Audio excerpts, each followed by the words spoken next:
Break के बाद आपका एक बार फिर से स्वागत है। आप देख रहे हैं बिंदास बोल, और बिंदास में हम आपके सामने मुद्दा लेकर आए कि जाकिर नाइक, जिसने इस्लाम को हाईजैक किया है, जिसने हिंदू धर्म को बदनाम किया है और श्री गणेश और शंकर पर अपमानजनक टिप्पणी की है, सिख धर्म के बारे में भी गलत बात की, गैर मुस्लिम सारे ही लोगों के बारे में जो आग उगलता है बल्कि विष उगलता है, ऐसे व्यक्ति को अभी तक जेल में क्यों नहीं डाला गया, यह सवाल है। और इस सवाल पर कॉल करने वाले अब तक के सारे कॉलर, SMS भेजने वाले सारे मोबाइल के हमारे दर्शक और फेसबुक पर सारे नेटिजन इस सवाल का समर्थन करें। हमारे साथ बैठे हुए गेस्ट भी इस बात से सहमत है। हम चर्चा को आगे बढ़ाते हैं कॉलर के साथ बातचीत करके।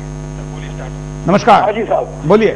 जाकिर अपने भाषणों के से जिस चालाकी से हिंदू और हिंदू धर्म के प्रति नफरत फैला रहा है, वह हिंदू आराध देवों के प्रति अनास्था पैदा कर रहा है, वह निंदनीय तो है ही, दंडनीय अपराध भी है। बिल्कुल। हमें सरकार पर निर्भर जाके कि वो क्यों इसे अरेस्ट नहीं कर रही, नहीं रहना चाहिए। हमें जगह जगह उसके विरुद्ध FIR दाखिल कर अदालतों में उससे निपटना चाहिए। बुद्धिजीवी हिंदुओं का ये मानना है कि सभी धर्मों में कुछ ऐसी मान्यताएं, सभी धर्म ग्रंथों में कुछ ऐसी मान्यताएं होती है जो आज के वैज्ञानिक युग में कुछ आस्पत्ति सी लगती है, और ऐसी मान्यताएं इस्लाम धर्म के ग्रंथों में सबसे ज्यादा है। लेकिन हिंदुओं ने कभी इन कारणों से कुरान या इस्लाम का विरोध नहीं किया।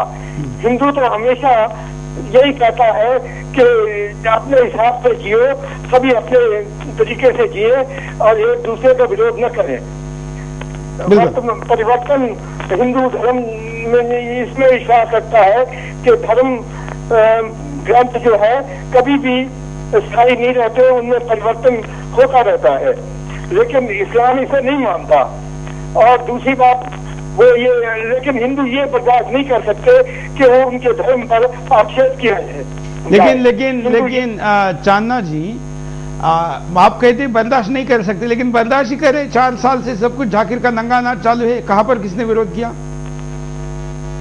और ये मुसलमान ये सोचता है कि हिंदू अगर उनके इस्लाम को नहीं मानेंगे तो वो काफिर है और वो दंडनीय मृत्यु के अधिकारी हैं।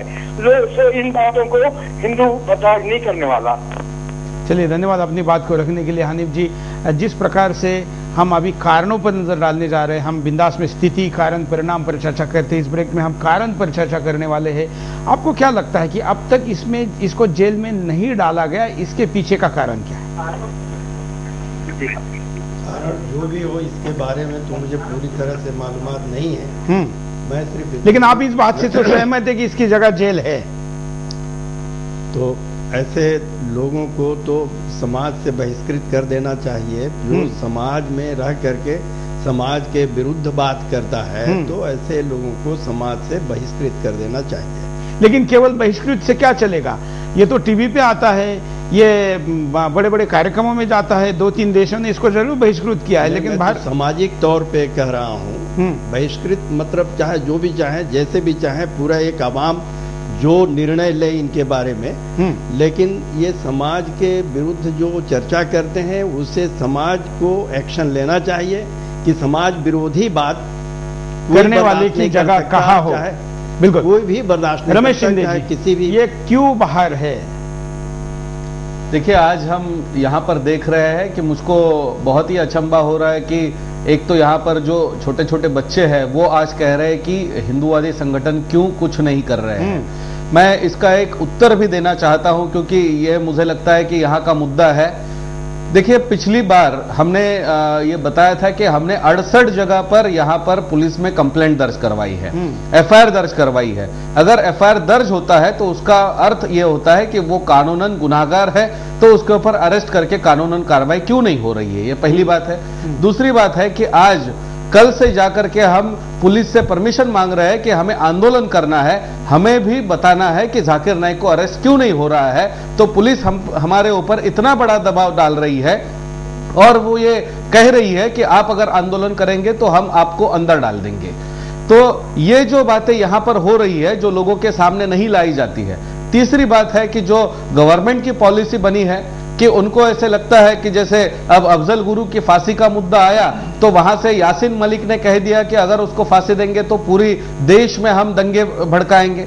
तो यह संसद के ऊपर हमला करने वाला, जिसको सुप्रीम कोर्ट ने फांसी की सजा सुनाई है, उसके बारे में भी फांसी की सजा नहीं होती है।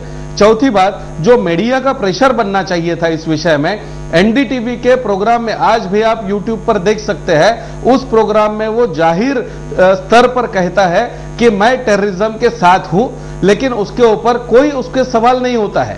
दूसरी बात, इंडियन एक्सप्रेस इतना बड़ा ग्रुप है, वो हिंदुस्तान में 2007 में जाकिर नाइक को 89th मोस्ट पावरफुल पर्सनालिटी का उसको किताब देता है, और 89 के बाद में जो 100 पर्सनालिटी उन्होंने चुनी थी, नोबेल जीतने वाले अमर्त्य सेन का नाम उसके बाद में है।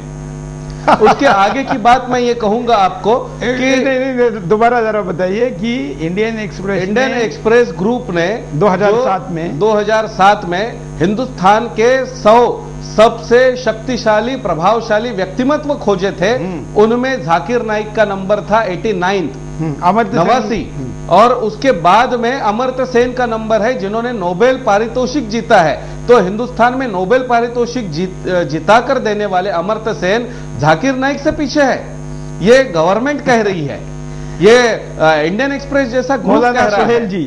और यहाँ पर इस पर शायद मौलाना सोहेल जी कुछ कहना चाहते हैं। देखिए, मैं कहना चाहता हूं कि ये केंद्र की सरकार जो हिंदू और मुसलमानों को लड़ाकर सत्ता हथियाने के तमाम तरीके अपनाती चली आई है, इसका इतिहास कांग्रेस का यही रहा है कि देश के लोगों को लड़ाओ और सत्ता पर काबिज रहो। इसलिए वो बहुत से ऐसे काम करती है कि जिससे मुस्लिम वोटों को खींचने की कोशिश करती है, और इसी का हिस्सा बहुत सारी चीजें हुआ करती हैं। मगर कांग्रेस को जान लेना चाहिए कि जाकिर नायक हो या ऐसे दंगे फसाद फैलाने वाले लोग हों, चाहे वो हिंदू समाज में हो या मुस्लिम समाज में हो, उनके पीछे अवाम नहीं है। अवाम और उलमा और इस देश के जो विशेष लोग हैं, हमारे उलमाओं ने जो तरीका रखा है अपनी बात कहने का, उसी की मिसाल है कि सैकड़ों साल से हिंदू और मुसलमान इस देश में प्रेम से रहते चले आए हैं।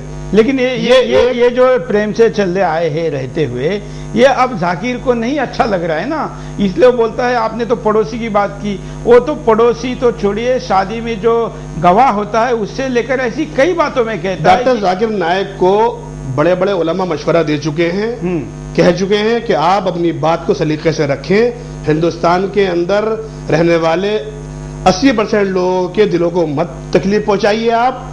और हकीकत यह है, डॉक्टर जाकिर नायक 80 भी क्यों कह रहे हैं, मुझे लगता है ज्यादा % लोगों के दिमाग का मन को ठेस नहीं पहुंचानी चाहिए, आपके भी तो मन को ठेस पहुंची। हकीकत यह है कि आज उनकी इन्हीं वजूहात की बिना पर आज वो इस दोराहे पर आगे खड़े हो जाएंगे कि पूरे देश के अंदर आज जो आंदोलन शुरू हो रहे हैं वो उनकी अपनी गलतियों का नतीजा है, और उनको इस पर तौबा करनी पड़ेगी। और उलमा के पास जाकर जो उलमा ने तरीका बताया है, उलमा ने जो हिंदुस्तान के अंदर रहने का और लोगों के बीच में मिलजुल कर काम करने का तरीका बताया, उसको सीखना पड़ेगा। तो वह क्या करनी पड़ेगी, जूते पड़ेंगे। अभी आप देखिए, शायद गिरीश जी कुछ कहना चाहते हैं। हिंदुस्तान की शुरू से ही एक कोशिश रही है कि जो भी हमारे जिस भी प्रकार से वो यहाँ पर अपने हर लक्ष्य को प्राप्त करे। यानी जिस तरीके से वो रहना चाहता है, अपना शारीरिक, मानसिक, बौद्धिक और आध्यात्मिक अभिव्यक्ति वो हर प्रकार से कर सके। ये हिंदुस्तान की संस्कृति में रची बची चीज है।